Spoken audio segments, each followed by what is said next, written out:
오늘 하나님 말씀은 고린도후서 4장 16절에서 5장 10절까지 말씀입니다.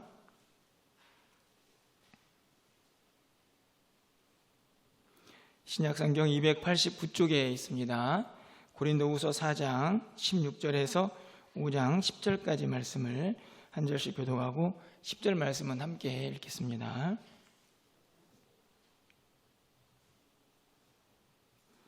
그러므로 우리가 낙심하지 아니하노니 우리의 겉사람은 낡아지나 우리의 속사람은 날로 새로워지도다.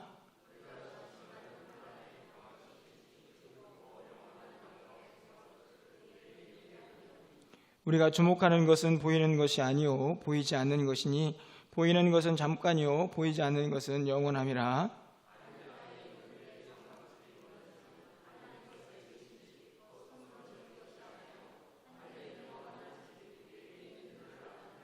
참으로 우리가 여기 있어 탄식하며 하늘로부터 오는 우리 젖으로 덧입기를 간절히 사모하노라.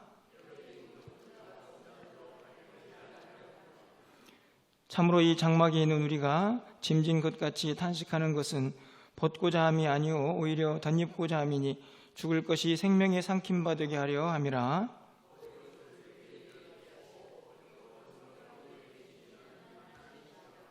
그러므로 우리가 항상 담대하여 몸으로 있을 때에는 주와 따로 있는 줄 아노니 우리가 담대하여 원하는 바는 차라리 몸을 떠나 주와 함께 있는 그것이라.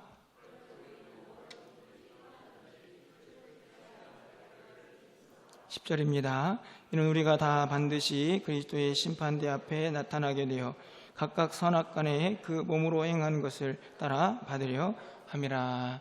아멘. 오늘이 7월 첫 번째 날입니다.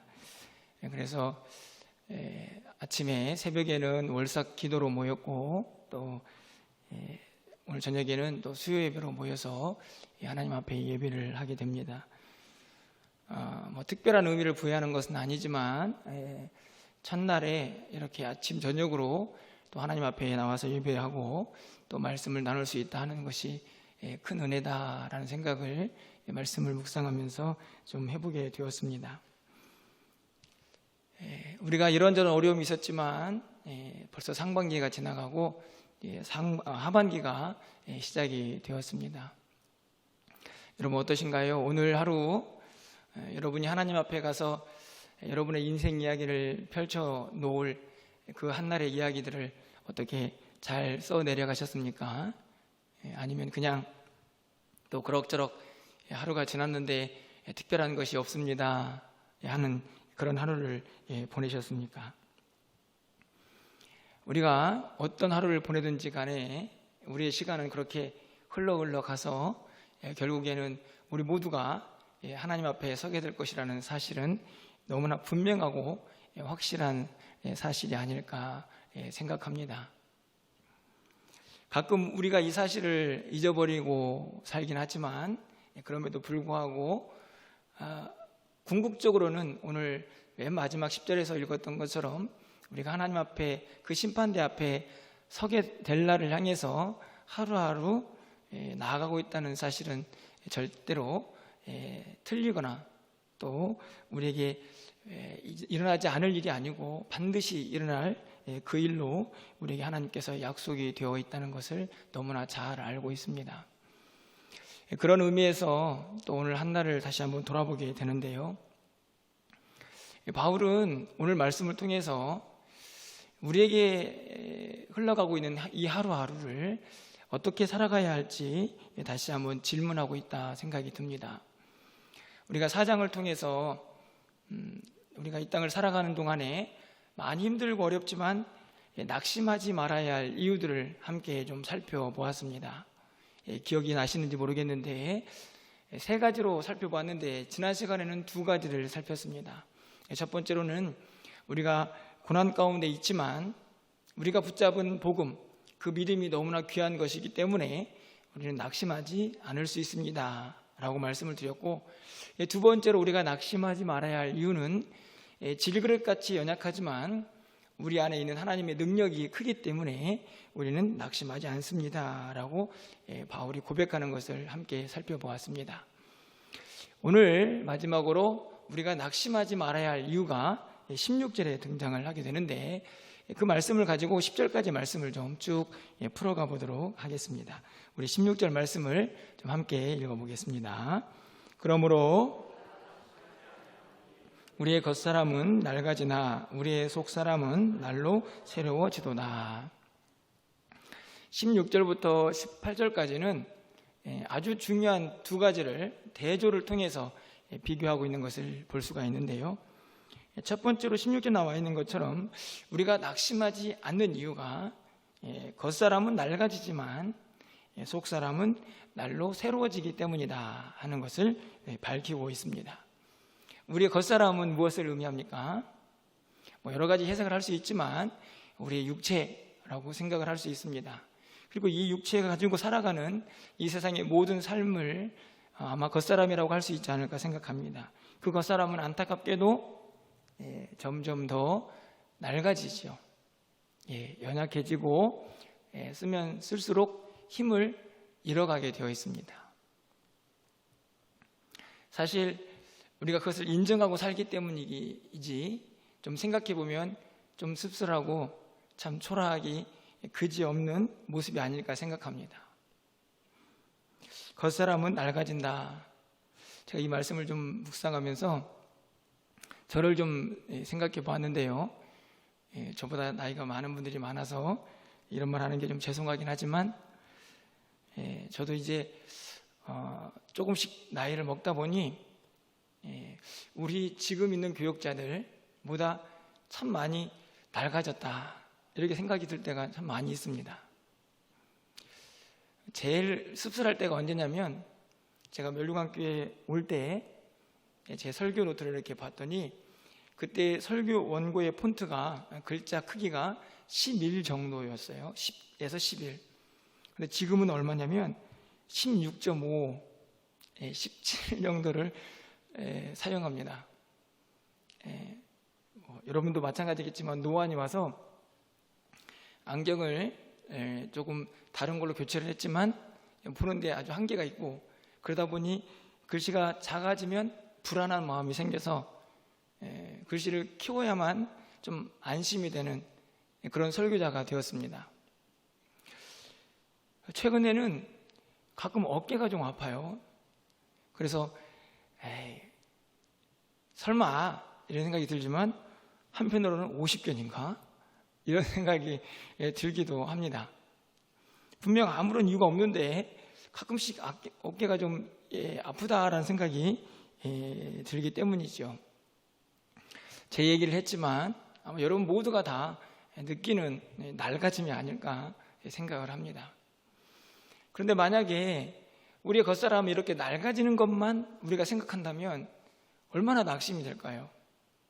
그런데 오늘 바울은 그렇지만 우리의 속사람, 다시 말하면 성령으로 거듭난 우리의 그 새로운 영적인 존재, 그 영적인 존재는 날로 새로워진다. 이 말은 우리가 주님의 말씀을 더 많이 듣고 기도하고 하나님 앞에 더 가까이 나아가면서 주님을 닮아가고 우리의 인격도 조금씩 변화되고, 그리고 그 성화의 단계를 거쳐서 결국에는 영화의 단계로 우리가 나아가게 될 것이라는 사실을 우리의 속사람이 확인하고 있기 때문이 아닐까 생각을 합니다. 우리의 겉사람은 비록 낡아지지만 그것만 봐서는 우리는 낙심할 수밖에 없지만 우리의 거듭난 속사람은 늘 하나님 앞에서 새로워지고 궁극적으로는 영화의 단계에 들어갈 것이기 때문에 그 안에서 우리는 또 새 힘을 얻을 수 있다라는 사실을 확인하고 있는 것이지요. 그렇기 때문에 우리는 17절부터 18절까지 말씀에서 겉사람과 속사람의 비유를 통하여 우리에게 말하고 싶어하는 바울의 그 마음을 다시 한번 확인해 볼 수가 있습니다. 제가 17절 18절을 읽어드릴 텐데 여러분 눈으로 좀 따라와 주시기를 바랍니다. 우리가 잠시 받는 환난에 경한 것이 지극히 크고 영원한 영광에 중한 것을 우리에게 이루게 함이니, 우리가 주목하는 것은 보이는 것이 아니요 보이지 않는 것이니, 보이는 것은 잠깐이요 보이지 않는 것은 영원함이라. 여러분에게 조금 더 이해를 돕기 위해서 제가 이 17절과 18절 이 말씀을 16절에 있는 겉사람과 속사람이라는 이 단어를 가지고 조금 분류를 해보았습니다. 그래서 표를 하나 만들었는데요. 잘 보이십니까? 네.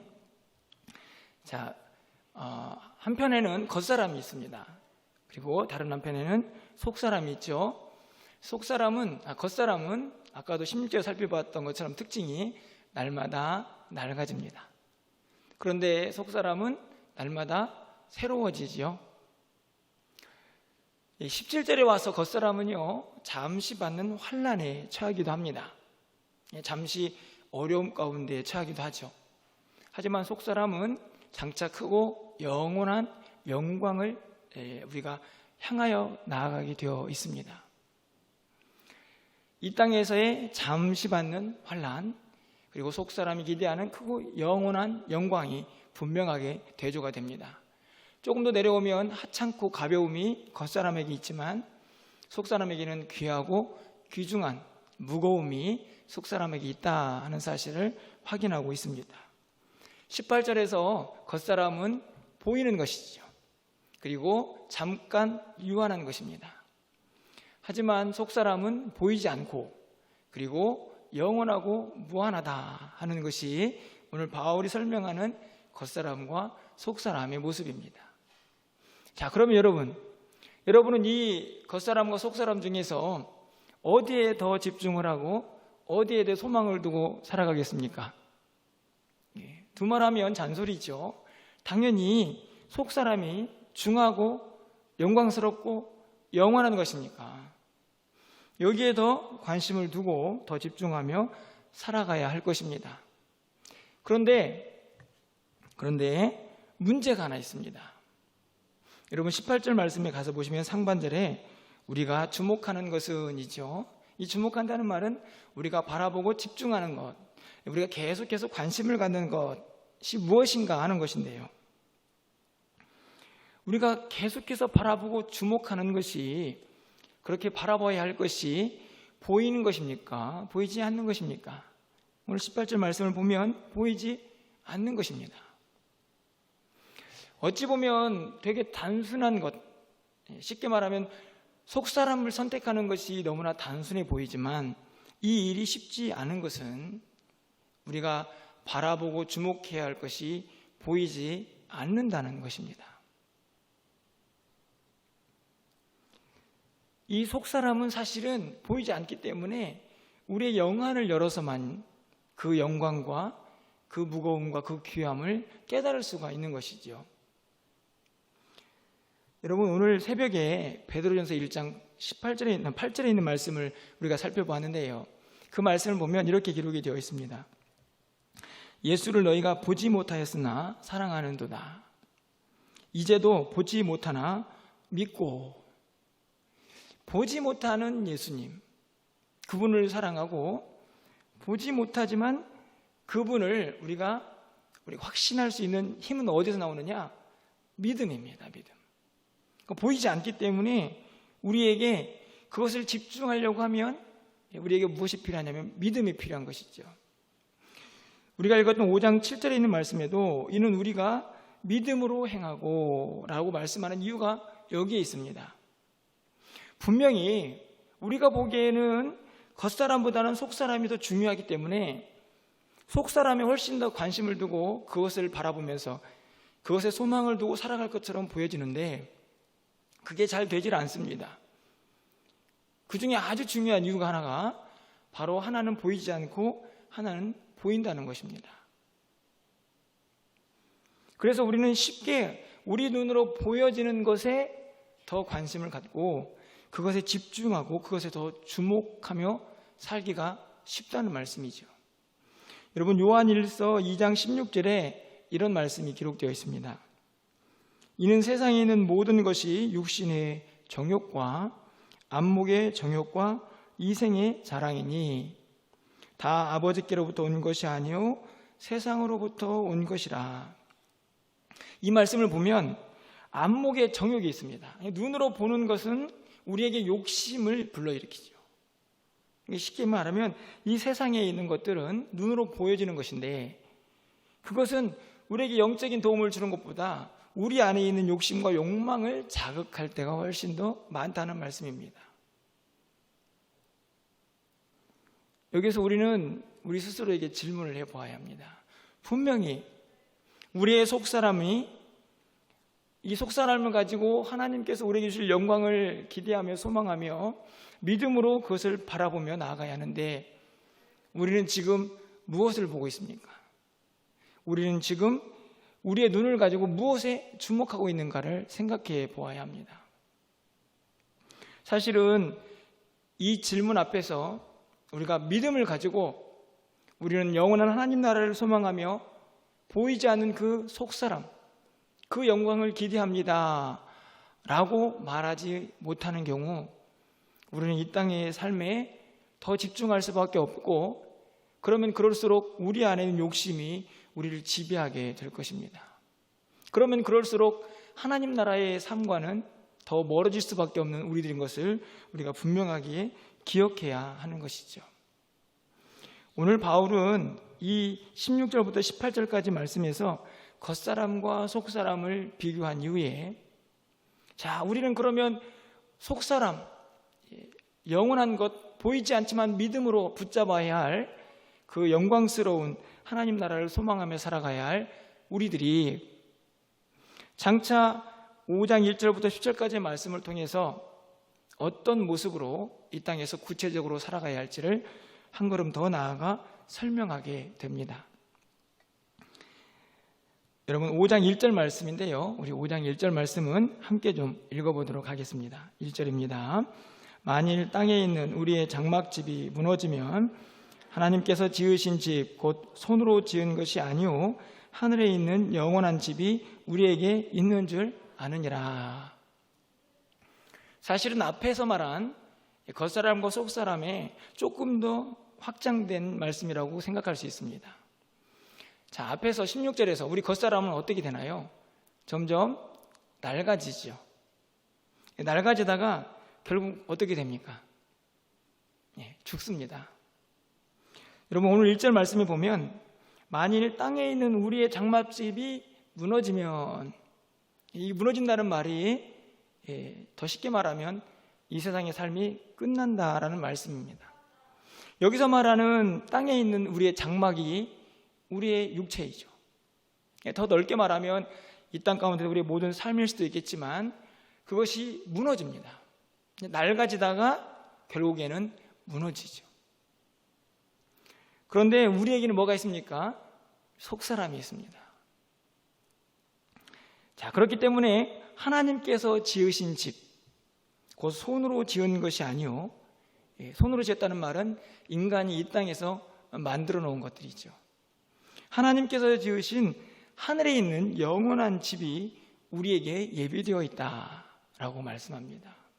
어떤 면에서는 우리가 낙심하지 말아야 할 또 다른 이유입니다. 이 땅에서의 장막은 무너지겠지만 궁극적으로는 우리에게 영원한 하나님 나라의 집이 우리에게 예비되어 있기 때문이죠. 자, 여기까지는 사실은 그렇게 이해하는 데 어려움이 없습니다. 그런데 진짜 어려운 말씀들은 어떻게 보면 이제 2절 이하가 아닐까 생각이 드는데요. 자, 여러분 2절, 3절에서는 이제 집, 장막 이런 이미지를 좀 벗어나서 옷을 입고 벗는 이미지로 조금 더 우리의 생각을, 우리의 상상력을 확대해야 합니다. 자, 우리 2절, 3절 말씀도 함께 좀 읽어보도록 하겠습니다. 참으로 우리가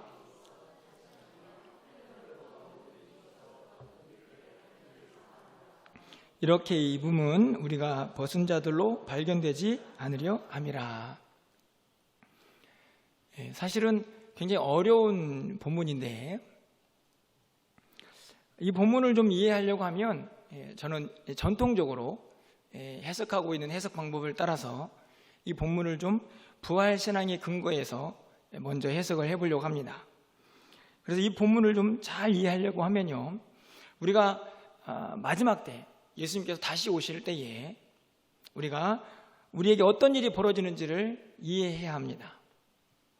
간단하게 바울이 가지고 있는 이 부활신앙을 여러분이 다 알고 있겠지만 좀 오늘 저녁에 설명을 해보면, 자, 이 땅에서의 우리의 겉사람은 낡아지다가 결국 무너집니다.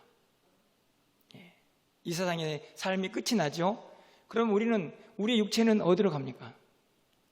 우리의 육체는 흙으로 가고, 그리고 우리의 영혼은 하나님 나라에 가게 됩니다. 이 영과 육이 분리가 되는 것이죠.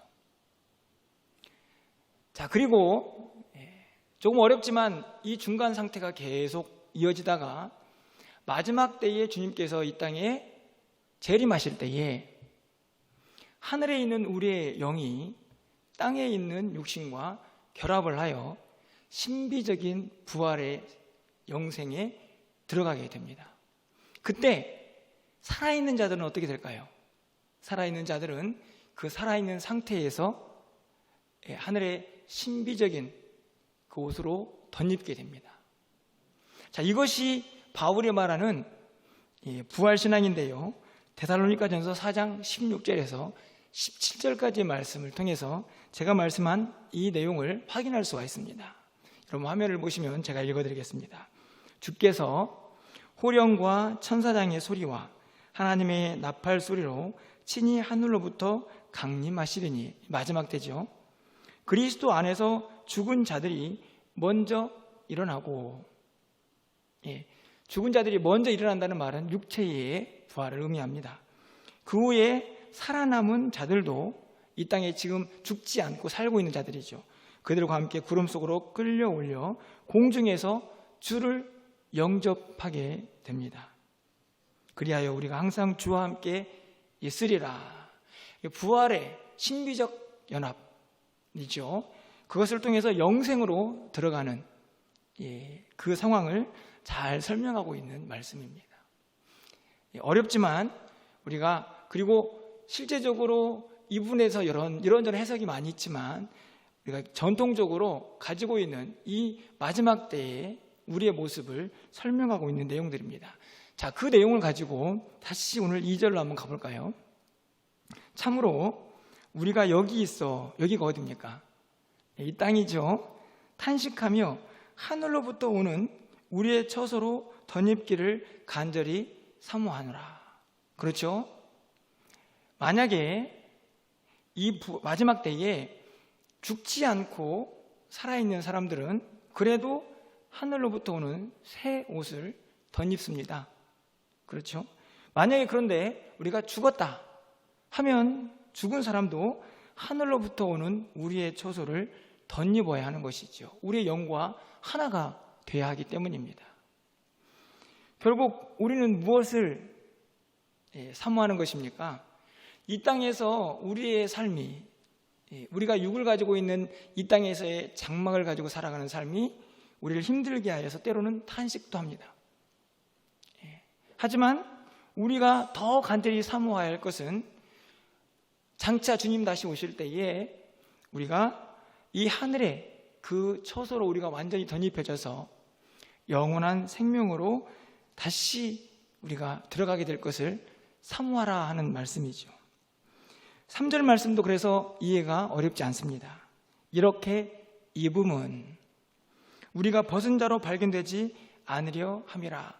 여기서 벗었다는 말은 영과 육이 분리가 되어서 하늘의 그 영혼을, 새로운 처소를 덧입지 못한 상태라고 말할 수 있습니다. 그 상태로 머물러 있어서는 안 된다는 말씀이죠.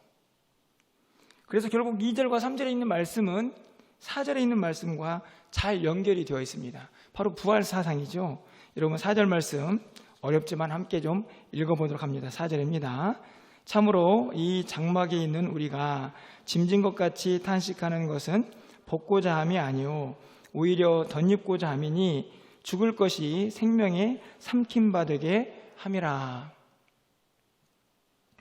장막에 있는 우리, 여러분 이 땅에서의 우리의 삶이죠.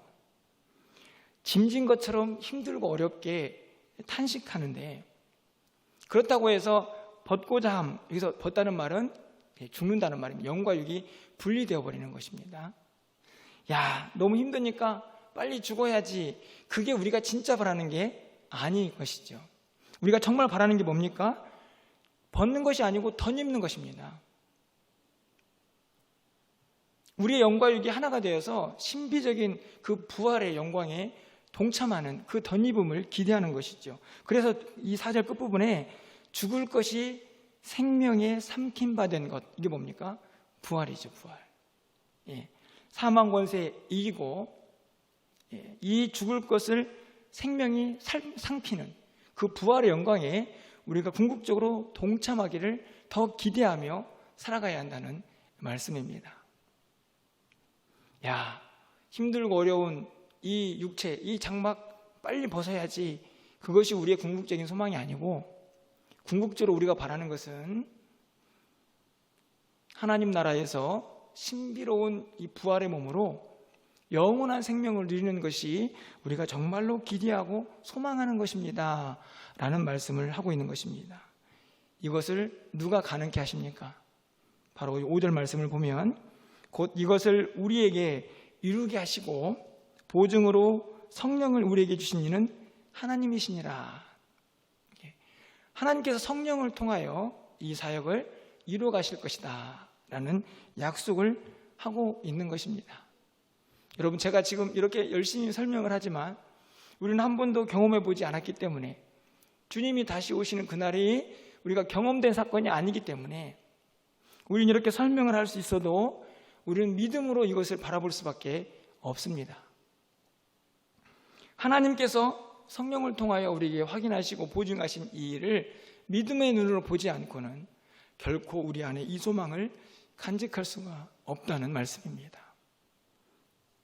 이 사실을 붙잡고 6절 이하에 있는 말씀을 좀 계속해서 살펴보도록 하겠습니다. 그러므로 우리가 항상 담대하여 몸으로 있을 때에는 주와 따로 있는 줄 아노라. 어렵지 않습니다. 지금 몸으로 있죠, 여러분들? 몸으로 있는 지금 이 순간 여러분 주님과 함께 있습니까? 물론 영적으로 저는 매일 주님과 동행합니다. 물론 맞습니다. 그런데 여기서 말하는 따로 있다, 함께 있다는 말은 실제적으로 그 하늘나라에서 주님과 함께 사는 삶을 의미합니다. 우리가 있는 이 육이 가지고는 절대로 그 삶을 누릴 수가 없죠. 언제 가능합니까? 영과 육이 분리되어서 우리가 하나님 나라에 갔을 때, 그때 주님과 함께 살게 되는 것이죠. 몸으로 있을 때에는 우리가 영적으로 주님과 하나다라고 말을 하지만 진정한 의미에서의 하나됨은 우리가 하나님 나라에 가서 느낄 수 있다는 것을, 경험할 수 있다는 것을 확인합니다. 그렇기 때문에 7절 말씀에서 우리에게 무엇이 필요합니까? 믿음이 필요하죠. 여러분, 우리 7절 말씀 여러분의 믿음의 고백을 담아서 함께 좀 읽어보겠습니다. 이는 우리가 믿음으로 행하고 보는 곳으로 행하지 아니하미로다. 자, 이 말씀을 가지고 앞에 겉사람과 속사람 이야기를 조금 더 연관을 지어보면, 우리가 보는 것은 한계가 있죠. 그것으로는 겉사람에 대한 이해는 할 수 있지만 속사람에 대한 이해를 할 수가 없습니다. 철저하게 보이지 않는 것은 무엇을 통해서만 가능합니까? 믿음. 그 믿음을 통해서만 우리의 영안이 열리고, 그 믿음을 가지고 우리가 보이지 않는 그 세상을 소망하며 살아갈 수가 있다는 말씀이죠. 그래서 우리가 읽었던 4장 18절 상반절에서 우리가 주목하는 것은 보이는 것이 아니고 보이지 않는 것이다. 그것은 무엇이 필요하다고요? 믿음이 필요하다는 말씀입니다. 그래서 이 믿음이 견고한 사람은 이 보이지 않는 이 산소망을 붙잡고 늘 승리하며 살아갈 수가 있게 되는 것이고, 이 믿음이 연약한 사람은 이리저리 흔들리면서 보이지 않기 때문에 그 믿음도 또 그 산소망도 흔들리게 되어 있는 것이죠. 바울은 또 담대하게 고백합니다. 8절 말씀을 가서 보시면, 우리가 담대하여 원하는 바는 차라리 몸을 떠나 주와 함께 있는 그것이라. 이해가시죠? 몸을 떠나는 게 뭐라고 말씀드렸어요? 몸을 떠나. 그러니까 주님과 함께 하려고 하면 우리는 어떻게 합니까? 무조건 몸을 떠나야 합니다. 몸을 떠난다는 말은 이 땅의 장막을 벗는 것이죠. 자, 이 세상이 너무 힘들어요. 이 코로나는 도대체 언제 끝나는 거야? 우리 육신은 날마다 낡아져요. 그리고 언젠가는 다 이제 진짜 장막을 벗게 될 텐데, 에이 빨리 벗어야지.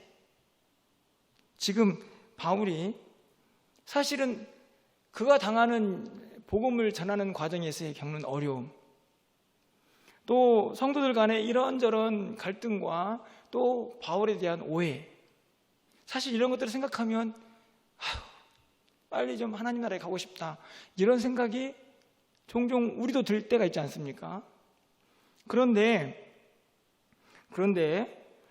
그렇게 주와 함께 있는 것이 사실 우리의 마음인데 그게 전부가 아니라는 것을 9절에서 다시 한번 확인하죠.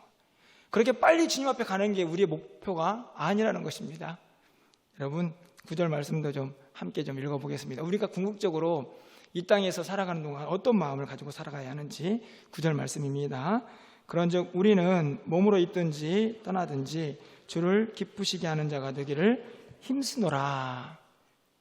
바울이 진짜 원하는 삶, 정말 우리에게 권면하는 삶은 바로 살든지 죽든지 여기에 있든지 떠나든지 목표가 무엇입니까? 우리 주님 기쁘시게 하는 삶입니다. 그러니까 힘들고 어렵다고, 그래서 빨리 주님 앞에 가고 싶다고 해서 아직 사명도 다 끝나지 않았는데 몸을 떠날 수가 없는 것이죠. 우리에게 주어진 시간, 매 순간마다 하나님 우리를 부르셔서 야 이제는 나와 함께 하자라고 하시는 그 순간까지 우리의 삶의 궁극적인 목표는 주님의 기쁨이 되는 것입니다. 그것을 위해서 하루하루 최선을 다하여 살아가도록 우리에게 말씀하고 있는 것이죠. 저는 이 말씀을 좀 이렇게 적용해 봅니다.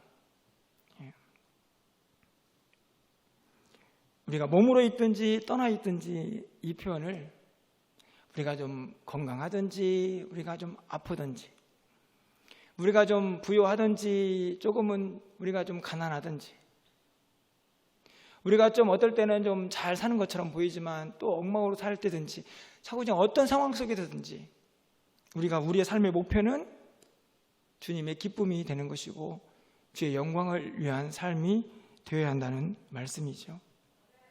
그래서 내가 먹든지 마시든지 주의 영광을 위하여 살려고 하는 말씀이 가능해지는 것입니다. 이 땅에서의 삶, 비록 공고하고 비록 힘이 들어서 빨리 주님 앞에 가고 싶다라는 생각이 들지라도 우리에게 주어진 궁극적인 목표는 주님의 기쁨이 되는 것이기에 우리에게 주어진 이 순간을 최선을 다하여 살아가는 것입니다.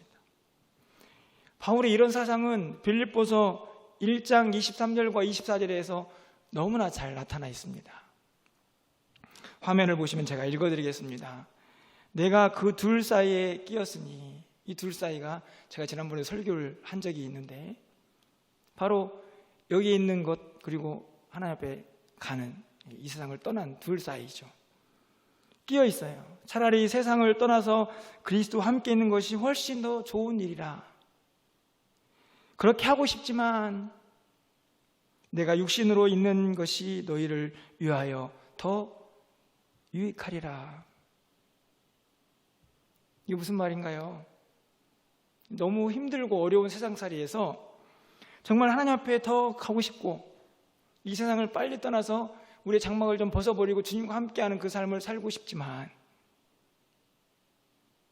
나도 그것이 더 바람이지만 그러나 이 땅에 있는 성도들, 교회들, 그들에게 더 유익이 되기 위해서 그들에게 더 그들이 하나님과 동행하며 하나님의 뜻을 이루어가는 하나님의 사람들로 그들이 세워져가는 그 일을 위해서 바울이 이 땅에 있는 것이 더 유익한 일이다라고 고백을 하고 있는 것입니다.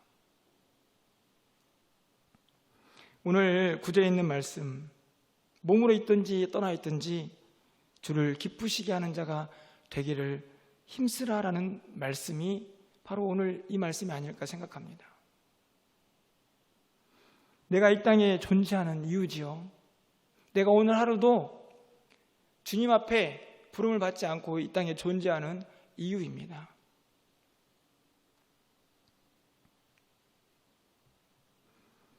그러면서 마지막으로 바울은 10절에서 이렇게 고백을 합니다. 이는 우리가 다 반드시 그리스도의 심판대 앞에 나타나게 되어 각각 선악간에 그 몸으로 행한 것을 따라 받으려 함이라. 여기서 저는 중요한 말, 우리가 절대 잊어서는 안 되는 말, 우리가 하나님 앞에 그리스도의 심판대 앞에 마지막 때에 다 선다는 것은 이미 다 알고 있는 말이죠. 그런데 여기 이 10절 이 하반절에서 선악간에 뭘로 행한 것에 대해서 심판을 받느냐? 그 몸으로 행한 것입니다. 몸으로 행한 것. 그 몸으로 행한 것이 어떤 것인가요? 이 땅에서의 우리가 몸을 입고 살아가는 삶이죠. 겉사람이 점점 더 낡아지고 그래서 언젠가는 무너져 버릴 것입니다. 그런데 그래서 우리의 인생이 허무하고 그냥 대충 살아도 되는 인생이 아니죠. 이 낡아지고 언젠가는 무너질 이 몸을 입고 있는 이 세상의 삶이 결국 하나님 앞에서 그 선악간에 행한 대로 결과를 평가받게 될 것이라고 말씀하고 있기 때문입니다. 오늘 이 말씀은 육을 입고 있는 우리에게 너무너무나 귀한 말씀입니다. 교리적으로는 너무나 어려운 말씀일 수 있지만 우리가 앞에 있는 모든 부활과 관련된 사상들을 다 내려놓고라도 우리가 언젠가 이 세상을 떠나게 될 때에 우리가 남은 삶을 무엇을 위하여, 무엇을 바라보며 또 무엇을 목표로 하고 살아야 할지를 분명하게 우리에게 가르쳐주고 있기 때문입니다. 여러분, 말씀을 맺으려고 합니다. 우리 모두는 한 사람도 예외 없이 우리가 입고 있는 이 몸을 언젠가는 벗어버리게 될 것입니다. 그리고 그 이후에 궁극적으로 마지막 때에 우리가 신비적인 부활을 경험하는 그때를 간절히 소망하며 또 한때를 보내게 되겠지요. 하지만 중요한 것은 우리가 주님 앞에 가는 그 순간까지 우리가 이 땅에서 이 우리의 몸을, 이 겉사람을 입고 있는, 이 장막을 입고 있는 이 순간까지 최선을 다하여 우리가 하루하루를 살아가야 합니다. 다른 목표가 아니라 주님의 기쁨이 되도록. 그래서 우리의 매일매일의 삶이 그냥 흘러갈 수 없는 너무너무나 소중한 시간들인 것입니다.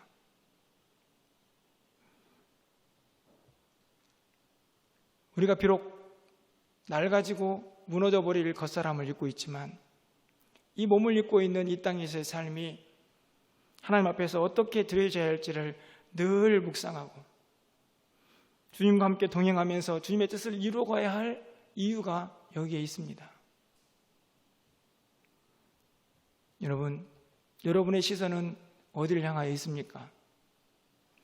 여러분은 정말 믿음의 눈을 열어서 장차 우리에게 영광스럽게 임할 그 영원한 하나님 나라를 소망하며 그것을 바라보고 겉사람과 장막을 육체의 몸을 입고 있는 이 땅의 삶을 하루하루 살고 있는지 다시 한번 우리의 영안이 오늘 말씀을 통하여 활짝 열려지기를 바라고 무엇보다도 우리의 믿음을 더욱더 견고하게 붙잡을 수 있는 하나님의 사람들이 되어서 이 땅에서의 우리의 남은 삶이 얼마인지 아무도 알지 못하지만 우리의 남은 삶이 이전보다 더 주님을 기쁘시게 하고 그리스도의 심판대 앞에 섰을 때에 야, 네가 몸으로 입고 있었던 그 시간들이 참 귀하고 아름다웠다라고 그렇게 칭찬을 받을 수 있는 우리의 하루하루가 되기를 주님의 이름으로 축원합니다.